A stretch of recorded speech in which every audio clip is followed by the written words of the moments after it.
দেখছিস তো। কালকে কবার ভাত খেতে পারিস নি? 3 বারের একবারও খেতে পারি না। আমি 3 বারে ভাত নিয়েছি, আমি তারপর ফেলে দিয়েছি সব। সকালের খাবার কে খাইছে? কুকুরকে মুরগিকে খাইয়েছি আমি। কেন? কালকে বাড়িতে কি রান্না হয়েছিল?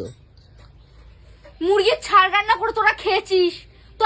আমি কি খাবো বল? আমি তো এগুলো খাই না।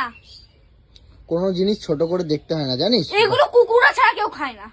বলতে হয় না, আমার সবাই গিয়ে দেখবে, সবার পছন্দ এগুলো, সবার পছন্দ। তা আমিও তো খেতে পারিনি বল। সারাদিন আমি কালকে 3 বারের মধ্যে একবারও খেতে পারিনি। আমি ভাত নিয়ে আমি ফেলে দিয়েছি।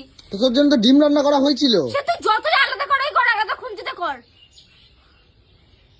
তো গন্ধ আমার নাকে চলে গেছে। মুরগির মাংস, মুরগির মাংস তো খেতে খাস, তখন তো ভালো লাগে। তাও তো খাই না রে। কবে তো মুরগির মাংস ঝোল আলু দিয়েই খাই।